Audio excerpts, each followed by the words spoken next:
नमस्कार. आज पत्रकार दिन आहे.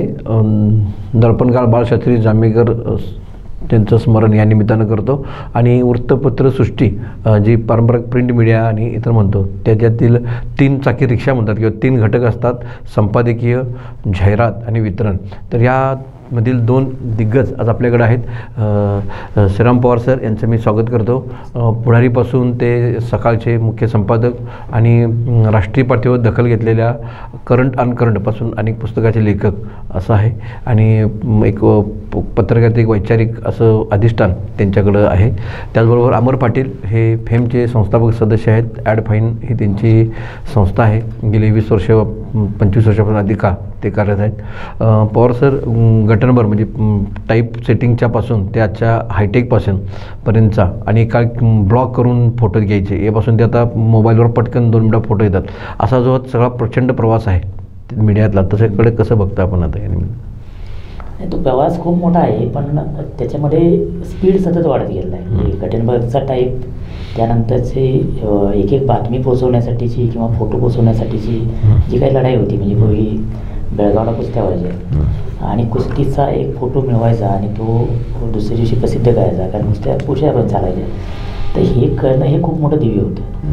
आता नव्या पिढीला किंवा आत्ताच्या पत्रकारिताला हे सांगितलं ते आश्चर्य वाटेल अशा प्रकारची परिस्थिती आहे. किंवा एखादा फोटो बाहेर मिळवायचा, म्हणजे मला आठवतं आहे की डायनाचा मृत्यू झाला आणि तेव्हा डायनाच्या फंडलचे फोटो मिळवणं अमरचे मोठे भाऊ होते आणि आम्ही दोघंजण प्रयत्न करत होतो आणि ते डायलॉग कनेक्शन होतं. 3-3.5 तास प्रयत्न केल्यानंतर कसे 2-3 फोटो मिळाले आणि ते फोटो तेव्हा पुढारीमध्ये प्रसिद्ध झाले. तर ते प्रसिद्ध झालेले फोटो हे त्या काळात कोल्हापुरात चर्चेचा विषय होता की इंग्लंडमधले फंडलचे फोटो रंगीत दुसऱ्या दिवशी कोल्हापुरात प्रसिद्ध होतात. त्या काळात तो लढा होता, एका अर्थानं झगडा होता. आता ते दिवस संपले. म्हणजे आता कुठेही जगात काही झालं तर लाईव्ह आपण बघतो. म्हणजे इस्रायलनं गाझापट्टीत केलेले हल्ले असोत किंवा लेबनॉनमधले युद्ध असो, ह्या सगळ्या गोष्टी आपण लाईव्ह बघतो. हे जर बघितलं तर ते स्पीड प्रचंड वाढलं आहे. त्यामुळे त्या अर्थानं आता काल घडली बातमी आज पुन्हा लोकांना सांगावी किंवा तो फोटो सांगावा, हे दिवस जवळजवळ संपले. आता प्रश्न आहे की आपण त्या बातमीला पर्स्पेक्टिव्ह काय देतो. म्हणजे टेक्नॉलॉजिकल बदल तर खूपच झालेले आहेत. एका अर्थानं माहिती देणं हे जे पत्रकाराचं काम होतं तर ते प्रशिक्षित पत्रकारांपलीकडे कुणीही सामान्य माणूस करू शकतो. म्हणजे एखाद्या सभेला आता आपण पत्रकारांनी हजर राहावं आणि त्याचं रिपोर्टिंग करून दुसऱ्या दिवशी त्याचं वर्णन हास्या टाळ्या वगैरे करावं, हे दिवस संपले. त्याला आता काही अर्थ नाही, कारण जसं होतं तसं तुम्हाला लाईव्ह फीड मिळतो आणि लाईव्ह तुम्ही बघू शकता. त्यामुळं माहिती देणं याच्यातून खऱ्या अर्थानं आधी प्रिंट मीडिया आणि क्रमाक्रमानं बाकीचे सुद्धा टी व्ही आणि आकाशवाणी किंवा रेडिओ ही माध्यमं त्यातून हळूहळू बाहेर पडतात. त्यात पहिल्यांदा बाहेर पडते ते प्रिंट मीडिया. त्यामुळं आव्हान काय आता तर बातमी काय द्यायची याचा आव्हान आहे. तो हा एक मोठा तंत्रज्ञानात्मक बदल आहे ज्यानं पत्रकारितेवर त्याच्या मूळ स्वरूपावर बदल केला आहे. म्हणजे पत्रकारिता करायची म्हणजे बातमी मिळवायची आणि बातमी द्यायची. इथंपासून आता ती बातमी का द्यायची असा प्रश्न आपल्यासमोर पडावा अशा एका टप्प्यावर आपण आता पोचलो आहोत. इतका मोठा बदल या काळामध्ये झालेला आहे. त्याबरोबर विश्लेषणात्मक पत्रकारिता जोर आला का, म्हणजे दिवसभर वन डे मॅच बघतात आणि किंवा सभा पण बघतात, पण त्यामागचं विश्लेषण लोकांना आता आवडत आहे. म्हणजे तो एक पत्रकारितेचा ट्रेंड आला किंवा त्याच्या संदर्भात पत्रकार ठेवणं गरजेचं झालं आहे का? विश्लेषण हा एकूण पत्रकारितेतला एक मोठा भाग पूर्वीपासून होता. म्हणजे अगदी सुरुवातीपासून अगदी तुम्ही दर्पण जरी घेतलं किंवा त्यानंतरचे आगरकर लोकहितवादीपासून फुलेंपासूनचे सगळे पत्रकार घेतले तर त्यांच्यामध्ये बातमी देण्यापेक्षा बातमी समजून सांगणं हाच मुद्दा होता किंवा काय घडावं हे सांगणं हा मुद्दा होता. मधल्या काळामध्ये आपण वृत्तप्रधान झालो, म्हणजे बातमीला महत्त्व आलं आणि त्या काळाची ती गरज होती. साधारणतः स्वातंत्र्यानंतरचा हा टप्पा आहे की बातमीला महत्त्व आलं, बातमी जशीच्या तशी द्या याला महत्त्व आलं. आणि आता पुन्हा आपण कदाचित पत्रकारितेच्या मूळ स्वरूपाकडं वळायला लागलो. काय म्हणजे काय घडलं हे सांगण्यापेक्षा कसं घडलं आणि त्याचे पुढे परिणाम काय होत आहेत या प्रकारचं विश्लेषण करणं याला आता महत्त्व यायला लागलं. आणि तसं विश्लेषण करायला आपल्याला जे घडलं ते सांगणं म्हणजे पोस्टमनचं काम करण्यापलीकडं काही वेगळी स्किल लागतात. काही चिंतन म्हणणं लागतं, काही वाचन लागतं, काही रेफरन्स माहिती असायला लागतात, समाजाच्या वेगवेगळ्या थरामध्ये कॉन्टॅक्ट्स असावे लागतात. त्यामुळे जे घडतं त्याच्या मागं घडणारं आणि त्याचा अर्थ लावण्याला आता खूप महत्त्व आहे. आणि तो अर्थ लावताना मग पर्स्पेक्टिव्ह असू शकतात की प्रत्येकाची विचारसरणी असू शकते, एका बाजूला झुकाव असू शकतो. हे सगळे गृहीत धरून सुद्धा इथून पुढच्या काळामध्ये विश्लेषणाला महत्त्व येणार. आत्ताच ते आलेलं आहे आणि आपण किती उत्तम विश्लेषण करू शकतो, ही एक महत्त्वाची गरज इथून पुढच्या काळामध्ये पत्रकारांसाठी निश्चितपणे असेल. अमर साहेब, तुमच्याकडे येतो की पत्रकारितेचा किंवा मीडियातला जाहिरात म्हणजे कणा असतो तर तो असतो. एकमेव आपलं भारतातलं म्हणजे सगळ्या पुढे आहे की जे निर्मितीपेक्षा अगदी 20% दरानं घराघरापर्यंत पोचतं निर्मितीच्यापेक्षा सगळ्या खर्च बघितला तर ह्या जाहिरातीचा कसे टप्पे आता बघता तुम्ही ह्याच्याकडे? सर्वप्रथम सर्वांना आजच्या पत्रकार दिनाच्या शुभेच्छा. फेम ही आमची सिकर संघटना आणि जिल्ह्याची आसमा या संघटनेकडून सर्वांना पत्रकार दिनाच्या शुभेच्छा पहिला देतो. आताच आमचे ज्येष्ठ मित्र मार्गदर्शक श्रीराम पवार सर बोलले त्याप्रमाणे आम्ही साक्षीदार आहोत याच झालेल्या बदलाचा. मुळात 25-30 वर्षापूर्वी जाहिरात म्हणून आम्ही काम ज्यावेळी चालू केलं त्यावेळीचं माध्यम, त्यावेळीची कार्यपद्धती आणि आता या जमीन आसमानचा फरक झालेला आहे. पवार सरांनी म्हटल्याप्रमाणे माध्यमांमध्येही अनेक स्थित्यंतर बदल होत गेलेत. त्या पद्धतीनं आमच्याही क्षेत्रात झालेत. ॲडव्हर्टायझिंग आणि प्रिंट मीडिया असेल, इलेक्ट्रॉनिक मीडिया असेल, दे गो हँड इन हँड. म्हणजे मगाशी मकोटे सरांनी सांगितल्याप्रमाणे ही दोन्ही चाकं आहेत कुठलीही. आम्ही नॉर्मली जाहिरात म्हणून एखादी बातमी किंवा एखादी वस्तूची माहिती लोकांपर्यंत पोहोचवण्याचं काम करतो.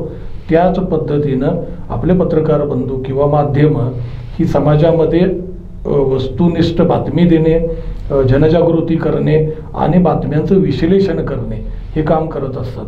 पवारसाहेबांनी खूप चांगला मुद्दा आता सांगितला की अनेक देशांमध्ये न्यूजपेपर, कारण आता आपल्या सर्वांना माहिती आहे की न्यूज ही आपल्याकडे within a span of minutes आज न्यूज उपलब्ध होती आहे. जगाच्या पटलावर कुठेही एखादी मोठी घटना घडली तर मिनिटांमध्ये ते आपल्याकडे आपल्या मोबाईलमध्ये आलेली असते. त्यामुळे न्यूजपेपर हे इथून पुढं व्ह्यूज पेपर अशा पद्धतीने बघितले जातील असं मला वाटतं. विश्लेषण, एखाद्या बातमीचं तर्कसंगत विश्लेषण यासाठी लोक निश्चितपणे दैनिकांकडे पाहतील इथून पुढे असं मला वाटतं. आणि न्यूजपेपरचं व्ह्यूज पेपर होत असताना त्यांची जबाबदारी पूर्वीसारखीच असेल. किंबहुना आज बऱ्याच वेळा आपल्याकडं माध्यमं अनेक आहेत पण त्या माध्यमांची विश्वासार्हता ही अजून दैनिकांकडे आहे. त्यामुळे लोक बातमी जरी कळली पण त्या बातमीच्या मागचा इतिहास, त्यातले संदर्भ किंवा त्या बातमीतून होणारे पुढचे परिणाम या सर्वांसाठी निश्चितपणे प्रसारमाध्यमं आणि वृत्तपत्रांकडे पाहतील. आणि मला वाटते मोठी जबाबदारी असेल वृत्तपत्रांची येणाऱ्या काळामध्ये. प्रिंट मीडियाचे जे जाहिरातीचं बजेट असतं ते आता विभागलं गेलेलं आहे. प्रिंट आउटडोअर असेल, स्थानिक असेल, सोशल मीडियाला असेल.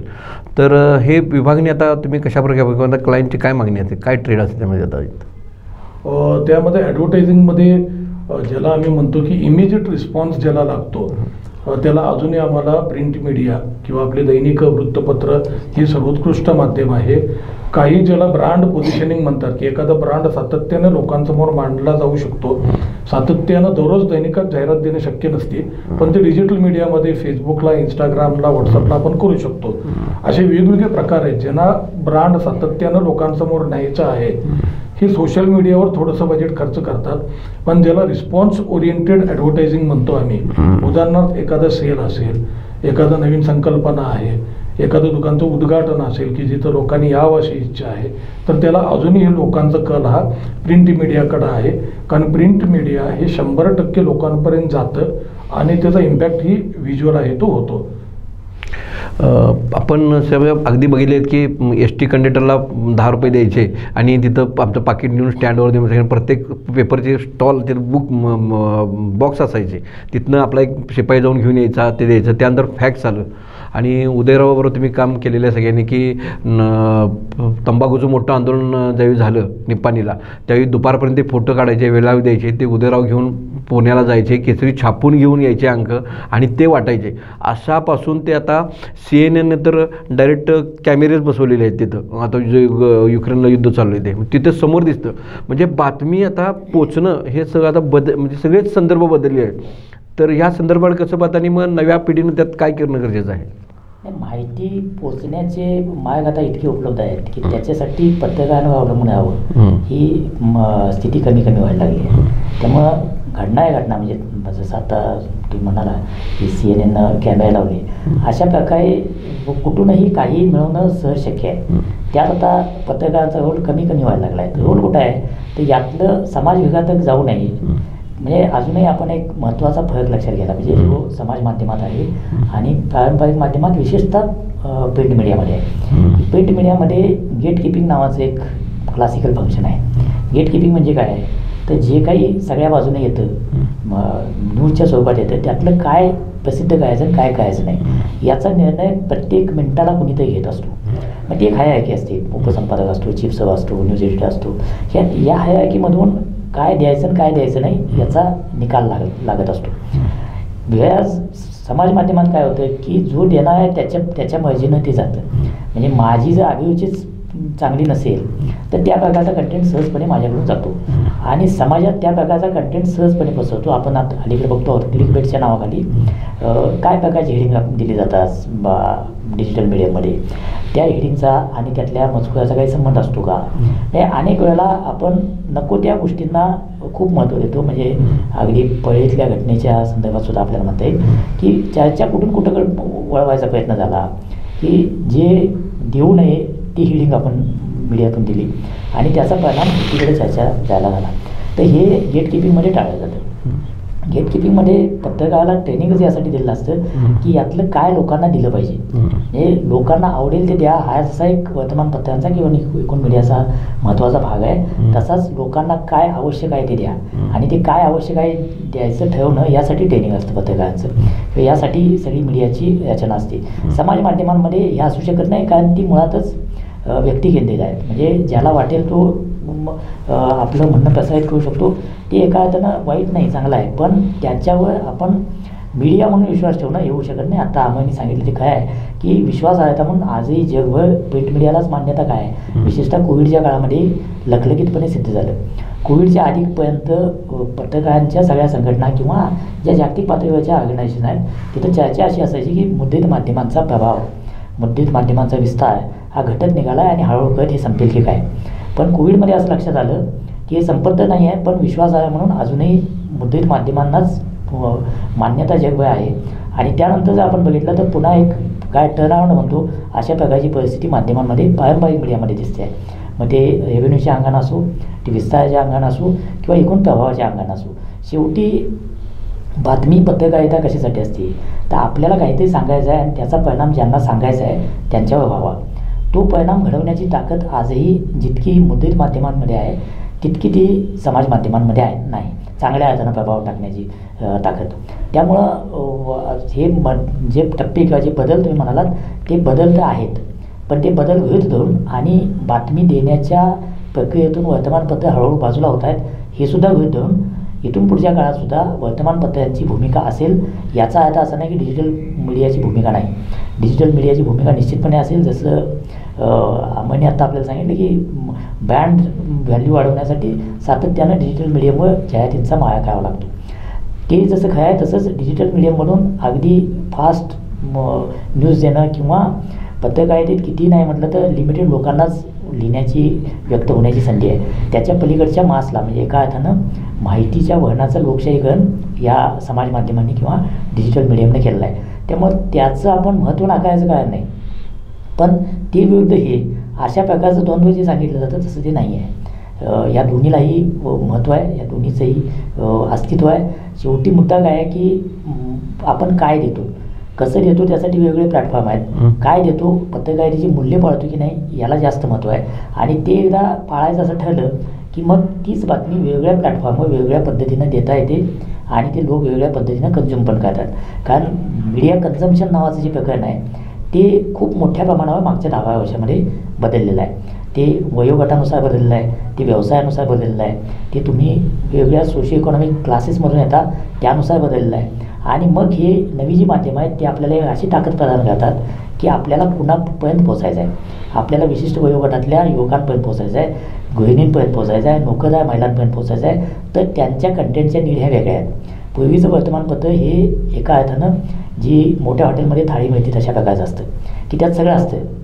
पण आता डिजिटल मीडियममध्ये आपण हे करतो ते टार्गेटेड मेसेजिंग आहे की विशिष्ट समूहाला टार्गेट करणारा कंटेंट तयार करायचा, तो ते कन्झ्युम करतील, त्याला ते रिस्पॉन्स देतील आणि त्याच्याशी संबंधितच ॲडव्हर्टाईजमेंट त्यांना दिसतील. अशा प्रकारची व्यवस्था आकारायला यायला लागली. ती आता पुढच्या काळामध्ये अधिक बळकट होईल. त्यामुळे हे दोन्ही एकमेकाला पूरक आहे असं मला वाटतं.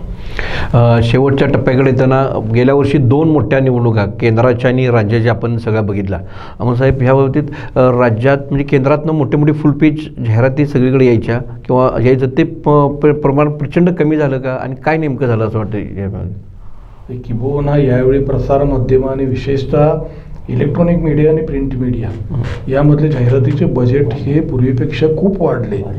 आणि त्याचं कारण मी म्हटल्याप्रमाणे होतं की 5 वर्षात सरकारने जे काम केलं आहे ते काम त्या माध्यमातून बऱ्याच वेळा ते प्रसिद्ध करत असतात, त्यांचे डिपार्टमेंट पण आहेत. पण निवडणुकीच्या काळामध्ये सर्वसामान्य मतदारांपर्यंत हे काम किंवा त्यांचे जाहीरनामे हे पोचवण्यासाठी दैनिक आणि इलेक्ट्रॉनिक मीडिया डिजिटल चॅनल यांच्यावर खूप मोठा विश्वास सर्वच राजकीय पक्षांनी टाकला. आणि मी इतकंच सांगेन की गेल्या 5-10 वर्ष 20 वर्षात जे बजेट नाही त्याच्या 5 पट आणि 10 पट बजेट यावेळी माध्यमांवर खर्च करण्यात आले. आपण पूर्वी बघायचो की इलेक्शन म्हटलं तर गल्लीमध्ये खूप भिंती रंगवल्या जायच्या, काही रिक्षा फिरायच्या, ते प्रमाण आपल्याला कमी आलेलं दिसेल. पण तो सगळा फोकस आता आलेला आहे तो माध्यमांवर आहे. यामध्ये आमच्या ॲडव्हर्टायझिंग एजन्सीज खूप त्याला प्लॅनिंग खूप प्रिसाईज असतं. काही सर्वे केले जातात, बाबा कुठल्या जिल्ह्यामध्ये कुठला विषय एखादा स्थानिक विषय असतो त्या विषयाची पर्टिक्युलर जाहिरात तिथं करावी लागते. काही ठिकाणी जिथं शेतीबाबतीत खूप सेन्सिटिव्ह इश्यू आहेत तिथं शेतीमधली त्यांची जाहीरनाम्यातले मुद्दे वगैरे हे घेऊन ॲडव्हर्टायझिंग करणे किंवा त्याला त्या पद्धतीचे क्रिएटिव्ह करणे यामध्ये आमच्या इंडस्ट्रीने यावेळी खूप मोठं काम केलं आहे. आणि सगळ्याच पक्षांनी बजेट चांगली दिली. आणि या इलेक्शनमध्ये मीडिया मॅनेजमेंट हा एक खूप मोठा कन्सेप्ट झाला. पूर्वी यातला बराचसा भाग हे फील्डवर व्हायचा की जिथं आपण बरेचशी यंत्रणा घेऊन प्रचार करायला लागायचा. पण तो किंबहुना त्यातला आज सगळीजण कनेक्टेड आहोत. मे बी हातातल्या मोबाईलमध्ये आपण डिजिटल चॅनेल बघतो किंवा न्यूजपेपर वाचतो किंवा इंस्टाग्राम, फेसबुक, व्हॉट्सअप यातून सातत्यानं आपल्याकडं बातमीचा भडीमार होत असतो. तर याचा अतिशय चांगला वापर बातम्यांसाठी केला गेला. आणि ॲडव्हर्टायझिंगसाठी आपण जर बघितलं एका दैनिकामध्ये 5-5, 8-8 फुलपेज जाहिराती आल्या. ह्याचं कारण होतं कारण लोकांपर्यंत एखादा संदेश इतक्या प्रभावीपणे एका दिवसात किंवा ठराविक विशिष्ट कालावधीमध्ये पोचवायचं तर त्याला हे प्रसारमाध्यमच लागतात. आणि बजेट खूप चांगले वाढले. आमच्या इंडस्ट्रीसाठी ही चांगली घटना होती. कमर्शियल ॲडव्हर्टायझिंगमधला काही भाग डिजिटलकडे गेला आहे. पण अजूनही इंडस्ट्री म्हणून पाहिलं तर जसं आपण मगाशी म्हटलं ही दोन्ही चाकं आहेत. जाहिराती आल्याशिवाय कोणतेही वृत्तपत्र असेल, डिजिटल चॅनल असेल हे सर्वाईव्ह होऊ शकत नाही. त्यामुळं लॉंग टर्ममध्ये ही चालू राहील. किंबहुना बजेट वाढतील अशी आम्हाला खात्री आहे. यामध्ये एक विचार करण्यासारखी गोष्ट आहे ती म्हणजे आर्टिफिशियल इंटेलिजन्स हा AI चा एक जो प्रकार आहे. AI चा कितपत यामध्ये वापर चालू होईल. AI चा वापर आणि म्हणजे दोन्ही आहे. चांगला वापरही होतो आणि वाईट वापरही होतो. त्याचा परिणाम या इंडस्ट्रीवर आपलं किती होतोय हे पाहणं मला वाटतं उत्सुकतेचं असेल. पवारसाहेब ज्येष्ठ आहेत त्यांनी याबाबतीत थोडं मार्गदर्शन करायला हवं की AI आल्यानंतर येणाऱ्या काळामधले आव्हानं काय असतील. त्यांनी मगाशी सांगितलं गेट किपिंग ही अतिशय सुंदर संकल्पना आहे. कारण वृत्तपत्र हे फक्त बातम्या देत नाहीत पण किंबहुना लोकांच्यात एखादी जनजागृती करणे, काही विशिष्ट मर्यादा पाळणे हे दैनिकं करतात. त्यामुळे अजूनही विश्वासार्थ 100% आहे. पण AIच्या जमान्यामध्ये की जिथं आता नवीन जी पिढी आली आहे की बऱ्याचशा पिढीमधले काही तरुणी आता वृत्तपत्र वाचत सुद्धा नसतील. नवीन टेक्नॉलॉजी आहे, पेपर वाचणं त्यांना थोडंसं कालबाह्य वाटतं. तर अशा परिस्थितीमध्ये ॲडव्हर्टायझिंग इंडस्ट्री म्हणून आम्ही किंवा दैनिक प्रसारमाध्यमं म्हणून वेगळा विचार निश्चित करावा लागेल. जसं सरांनी म्हटलं स्थित्यंतरं पूर्वी होण्यासाठी कालावधी लागायचा पण येणाऱ्या काळामध्ये स्थित्यंतरं खूप वेगाने होतील. म्हणजे जसं तंत्रज्ञान डेव्हलप होत चाललं आहे त्या पद्धतीने चेंजेस खूप होत जातील. हे चेंजेस आत्मसात करून जसं वृत्तपत्रांचं वाचक असेल किंवा डिजिटल चॅनेलचे व्ह्युअर्स असतात या सर्वांपर्यंत योग्य बातमी पोचवणे, ॲडव्हर्टायझिंग त्यांच्यापर्यंत व्यवस्थित पोचवणे हे करणं हे तसं खरोखर कसोटीचं असणार आहे आणि आव्हानात्मक निश्चित असणार आहे. श्रीराम सर, AIच्या बाबतीत बोललं तर आता कृत्रिम अँकर आलेले आहेत आणि अत्यंत चांगल्या प्रकारे काम करतात.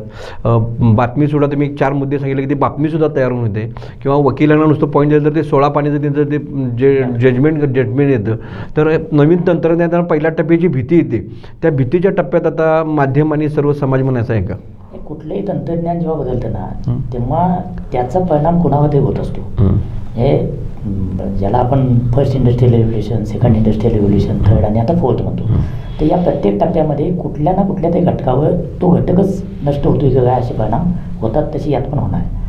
त्यातही काही गोष्टी किंवा काही पारंपरिक कामं ही कालबाह्य होणार. कालबाह्य होणार म्हणजे कामं होणार पण ती मशीन करणार. रिपिटेटिव्ह ज्या गोष्टी आहेत त्या हळूहळू करत जगण्याच्या सगळ्या क्षेत्रातल्या तंत्रज्ञानाकडे किंवा मशीनकडे जातील ही शक्यता आहे. ही शक्यता नाकारता येणार नाही. आर्टिफिशियल इंटेलिजन्स आज ज्या टप्प्यावर आहे ते पत्रकारांसाठी एका अर्थानं थेट म्हणता येईल असं जरी असलं तरी दुसऱ्या बाजूला त्याची प्रचंड मदत पण होते.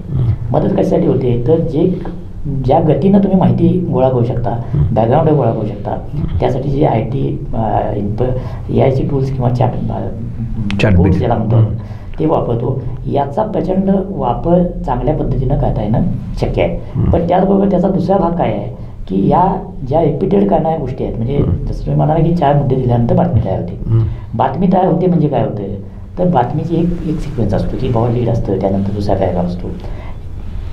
एकदा हे कसं काय हवं याचा अल्गोरिदम ठरला की ते मशीनला तयार करणं अशक्य नाही आहे. प्रश्न काय आहे की ते केल्यानंतर सुद्धा किंवा ते करत असताना सुद्धा जे माणसाचं मन ज्या प्रकारे क्रिएटिव्हिटी दाखवू शकतं तशी क्रिएटिव्हिटी अजून तरी आर्टिफिशियल इंटेलिजन्सकडून आशयाच्या बाबतीत झालेली नाही आहे.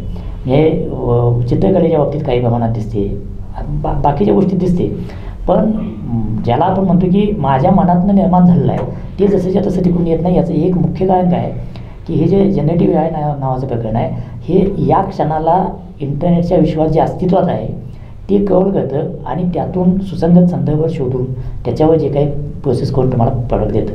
आता जे अस्तित्वातच नाही ते त्यात येणार नाही आणि माणसाच्या मनात अस्तित्वातच नाही अशा अनेक गोष्टी सतत होत असतात. किंवा एकूणच माध्यमांच्या क्षेत्रामध्ये इन्व्हेस्टिगेटिव्ह जर्नलिझम हा एक महत्त्वाचा भाग आहे. अलीकडे तो खूप कमी झाला आहे पण तो महत्त्वाचा भाग आहे आणि त्याला आता महत्त्व येईल. याचं कारण काय तर इन्व्हेस्टिगेटिव्ह जर्नलिझम करणं याच्यासाठीची टूल्स म्हणून AI वापरू शकतो आपण. म्हणजे विकिलिक्स आहे किंवा पनामा पेपर्स आहे, याचा डेटा इतका अफाट होता की तो डेटा जर एखाद्या पत्रकारानं हाताळायचा म्हटलं तर त्याला वर्षानुवर्षे लागली असते. पण ही सगळी टूल्स वापरल्यामुळं त्यातून काही इन्फ्लुअन्स काढता आले आणि तुम्हाला न्यूज स्टोरीज करता आल्या. पण या न्यूज स्टोरीज कायच्या काय यासाठी माणसाचं डोकं, माणसाची अक्कल आणि माणसाची काय म्हणता येईल की सत्सद विवेकबुद्धी ह्या सगळ्याची गरज असते. जी सत्सद विवेकबुद्धी आर्टिफिशियल इंटेलिजन्सला अजूनही नाही आहे. त्याच्यामध्ये अजूनही बायसेस आहेत, जे बायसेस सोशल आहेत, जे जेंडर बायसेस आहेत आणि हे सगळे त्यातून येणाऱ्या आउटपुटमध्ये रिफ्लेक्ट होतात. ते अजून आपल्याला दूर करता आलेलं नाही आहे. त्यामुळं अजून तरी किंवा फॉर्सिबल फ्युचर ज्याला आपण म्हणतो पुढच्या 5-10 वर्षात 15 वर्षाचं त्याच्यामध्ये आर्टिफिशियल इंटेलिजन्स सगळं तुम्हाला रिप्लेस करेल ही शक्यता जवळपास नाही आहे. क्रिएटिव्ह माणसाला, बुद्धिमान माणसाला अजूनही स्कोप आहे आणि जितकं आर्टिफिशियल इंटेलिजन्स आपल्याला मदत करेल तितका आपला मेंदू मोकळा राहील अशा क्रिएटिव्ह कामाकडे लक्ष द्यायला. त्यामुळे याचा उपयोग आपण थ्रेट म्हणून न घेता त्याचा वापर आपल्याला इम्प्रूव्ह करण्यासाठी करता येईल अशाच पद्धतीनं करावा. शेवटचा प्रश्न असा आहे की माध्यमाची तिसरी लाट, थर्ड वे असं मोठं गाजलेलं सगळं माध्यमातलं पुस्तक आहे. तर त्याचं मराठीकरण या झालेलं आहे आणि त्याच्या पुढची चौथी जी लाट आता आलेली आहे जी वेब मीडियाची, सोशल मीडियाची आहे, ज्यामध्ये आम्ही लाईव्ह मराठीपासून सर्व स्थानिक पातळीची चॅनल आहेत आणि ह्या चॅनलने आता अमर सर बोलले की इलेक्शनच्या वेळेला 3ऱ्या-4थ्या पिढीतले जे कार्यकर्ते आहेत त्यांना आता ग्रामीण भागात तुम्ही घेऊन जा, महिलासुद्धा म्हणतात आमचा बैठ घ्या, आमचा बैठ घ्या. म्हणजे ती एवढी सजगता आलेली आहे. 3ऱ्या-4थ्या 5व्या पिढीतील कार्यकर्त्यांना एक चांगलं व्यासपीठ दिलेलं आहे आणि ट्रान्सपरंट झालेलं आहे. ग्राउंड रिपोर्ट जे सगळ्या ह्यांनी घेतले ते समोर दिसतात, त्यामुळे त्यात काय नाकारायचं कारण नाही आणि ते फार प्रभावी ठरलेले आहेत. विधानसभेच्या बऱ्याच उमेदवारांनी अगदी उमेदवारीचा आपला अर्ज भरण्यापासून ते शेवटच्या मुहूर्तापासून सर्वच स्थानिक ह्यांना अगदी चांगलं दिले स्थान, म्हणजे त्याचा चांगल्या प्रकारे वापर करून घेतलेला आहे त्याचंच. आणि वॉर रूम हे त्याच्या मागं सगळं कार्यरत होते. तर ह्या सगळ्या बदलाकडे आपण कसं बघता? मग मुळात ॲडव्हर्टायझिंग म्हणजे पूर्वी आमच्या ॲडव्हर्टायझिंग एजन्सीज म्हणून पूर्वी आम्ही काम करत होतो. नंतर ते बदल झाला आणि ॲडव्हर्टायझिंग आणि PR हा महत्त्वाचा रोल आमच्याकडे आला. PR पब्लिक रिलेशन्सचा अतिशय मोठा गरजेचा भाग लोकांना झाला आणि विशेषतः राजकीय पक्षांचे उमेदवार जे असतात त्यांना एक बॅकहँड सपोर्ट म्हणून माध्यमांची पूर्ण अभ्यास असलेला किंवा माध्यमांच्या कामाचा अनुभव असलेली एक टीम लागते आणि ती टीम आमच्या ॲड एजन्सीज प्रोव्हाइड करतात. त्यांची उमेदवारांची स्वतःची टीम असते, कार्यकर्ते असतात, पण त्यामध्ये अनुभव असलेला कुठलं माध्यम कसं वापरायचं, कुठल्या माध्यमातून आपण कुठल्या लोकांपर्यंत पोचायचं ह्याचा अभ्यास करण्यासाठी या टीम यावेळी 100% आमच्या एजन्सीजनी काम त्यामध्ये खूप चांगलं केलं असं मला नमूद करावं लागेल. इलेक्शनच्या काळामध्ये जे उमेदवार होते त्यांनी वेगवेगळ्या एजन्सीजकडे काम देऊन हे अत्यंत प्रभावीपणे हे लोकांपर्यंत काम न्यायची जबाबदारी एजन्सीजनी केली आहे. येणाऱ्या काळामध्ये श्रीराम पवार साहेबांनी सांगितल्याप्रमाणे काही बदल होणार आहेत. जसं ॲड एजन्सीज या पूर्वी फक्त अगदी पूर्वी मी हातानं चित्र काढून ब्लॉक बनवून पेपरला छापायचो. टेक्नॉलॉजी बदलत गेली, त्यानंतर त्यात पॉझिटिव्ह निगेटिव्ह हे सगळं तंत्रज्ञान आलं आणि आता तर आपण सगळं AI माध्यमातून करू पाहतोय पुढे. हे करत असताना सुद्धा पवारसाहेबांनी सांगितल्याप्रमाणे nothing can replace the human brain. आपलं मेंदू हा रिप्लेस होऊ शकत नाही आहे. मशीनला कमांड द्यावी लागते आणि ते कमांड तुमच्या पूर्वीचा अनुभव AI काय करेल की पूर्वी घडलेल्या घटना त्यातनं काही रेफरन्सेस घेईल आणि येणाऱ्या काळासाठी त्याचं व्हिज्युअलायझेशन. पण हे व्हिज्युअलायझेशन करताना आपला मेंदू जो करू शकतो, कारण हा मेंदू जनमानसात फिरवून मेंदूला आपल्या एक विशिष्ट विचारधारा विचार प्रणाली आहे, यातून होणारे व्हिज्युअलायझेशन आणि एखाद्या मशीननं करणारे व्हिज्युअलायझेशन यात फरक निश्चित होणार आहे. ॲडव्हर्टायझिंगमध्ये ट्रेंड बरेच येतील. आपण बघितलं तर आज प्रशांत किशोर यांच्यासारखी लोक आहेत ज्यांनी काही पक्षांची किंवा उमेदवारांची अखंड कॅम्पेन राबवलेली आहे. तर यामध्ये ॲडव्हर्टायझिंग एजन्सीचा रोल हा वाढत चालला आहे आणि येणाऱ्या काळामध्ये तर रिसर्च बेस्ड जिथं काम असतं तिथं या एजन्सीज आमच्या ॲड एजन्सीचा खूप मोठा फायदा होणार आहे. आमच्या एक एजन्सी जी काम करते हे सगळ्या भारतातली दैनिक डिजिटल चॅनल असतील, यूट्यूब चॅनल असेल, या सर्वांसोबत आमचं काम असतं. त्यामुळं कुठल्या कारणासाठी कोणतं माध्यम वापरायचं, त्यामध्ये बजेट किती द्यायचं, कुठल्या क्षेत्रामध्ये कुठलं माध्यम प्रभावी आहे याचा अभ्यास असलेली टीम तुम्हाला पाहिजे असेल तर मला वाटतं ॲडव्हर्टायझिंग एजन्सीज येणाऱ्या काळामध्ये हेच तुम्हाला प्रोव्हाइड करू शकतात. आमच्याही कामाचं स्वरूप बदललं आहे. पूर्वी फक्त आम्ही प्रसार माध्यमं म्हटलं तर आम्ही दैनिकांसोबत काम करत होतो. आजसुद्धा 30-40 वर्ष माझी एजन्सी दैनिकांसोबत काम करते. पण त्याचबरोबर जसं तंत्रज्ञान बदललं, आमचे आता यूट्यूब चॅनेल्स आहेत, लाईव्ह मराठीसारखं चॅनेल आहे. आम्ही एकत्र येणं तर नवीन काही संकल्पना आणून काम करतोय. तर येणाऱ्या काळामध्ये हे बदल होतील. पण ॲडव्हर्टायझिंग एजन्सीज सर्व्हिस प्रोव्हायडर म्हणून कायमस्वरूपी हे काम करत राहतील. त्यामध्ये आम्ही आमच्या एजन्सीजमध्ये सर्वांनी तो बदल केला पाहिजे. आमच्या इथे डिजिटल चॅनेलसाठी वेगळ्या टीम आम्ही तयार केलेत. डिजिटल मार्केटिंगसाठी आमची यंत्रणा आता आहे. तर अशा पद्धतीने एजन्सीजने अपग्रेड होणं आवश्यक आहे आणि या पद्धतीनं पुढे सुद्धा जसं पवार सर म्हटले की प्रसार माध्यमं हे राहणार, दैनिक किंवा ज्याला प्रिंट मीडिया म्हणतो त्याचंही प्राबल्य राहणारच आहे, त्याचं स्वरूप बदलेल. तसंच आहे ॲडव्हर्टायझिंग इंडस्ट्री किंवा ॲड एजन्सी हे एकत्र काम करणारच आहेत.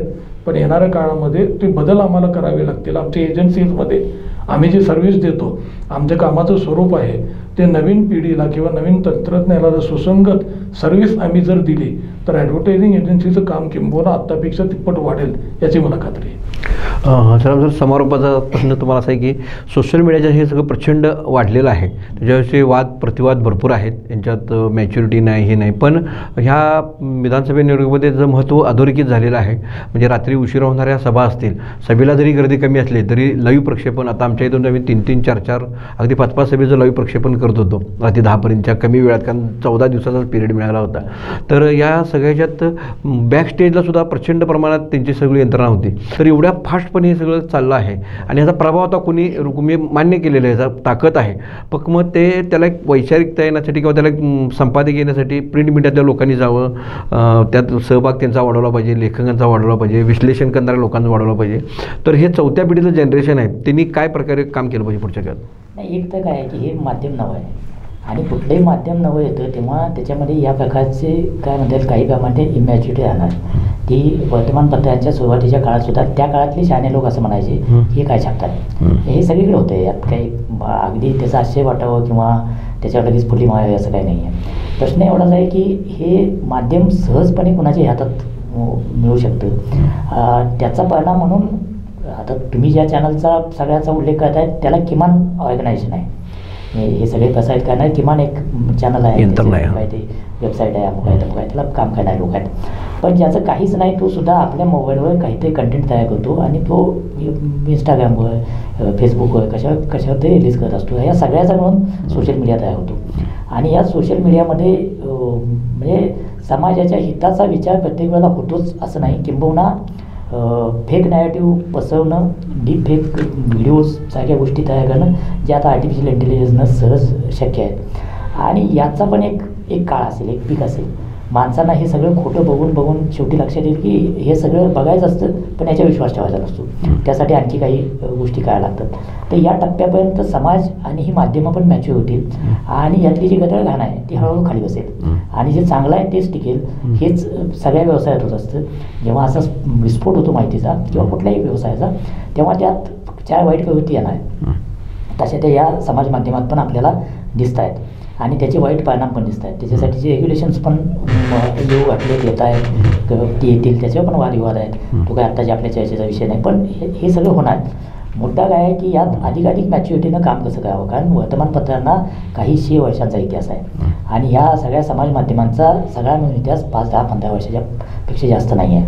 त्याचा स्फोट तर अगदी 5-7 वर्षातला आहे. तर त्यामुळं त्यात आलेली मुलं, त्यांची मॅच्युरिटी, त्यांचा बघण्याचा दृष्टिकोन, दुसरीकडं मॅक्झिमम व्ह्यूअर्स मिळायला पाहिजेत, हे जी क्लिकबेटवर चालणारं प्रकरण आहे तेही हळूहळू कमी होईल. म्हणजे आत्ता सगळंच किती लोकांनी बघितलं याच्यावर जो काही सगळा पसारा चालला त्याच्यावर सगळं महत्त्व ठरतं आहे, ते हळूहळू कमी होईल. किती काळ बघितलं यासारख्या गोष्टींना महत्त्व यायला लागेल आणि मग तेव्हा गंभीर विश्लेषण, गंभीरपणे प्रश्न मांडणं, समाजावर परिणामकारक ठरेल अशा पद्धतीची मांडणी करणं, या सगळ्याला महत्त्व यायला लागेल. आताच आपल्याला दिसतंय की यूट्यूबच्या एकूण इतक्या अफाट पसाऱ्यामध्ये सुद्धा आपल्याला पटकन नावं कोणाची आठवतात, तर ते सगळे गंभीरपणे विश्लेषण करणारे लोक आहेत. कुठल्याही बाजूचे असू देत, त्यांची विचारसरणी डावी उजवी कुठली पण असू दे, पण ते 20 मिनटं, 25 मिनटं, 30 मिनटं एखादा विषय आपल्याला समजावून सांगतात.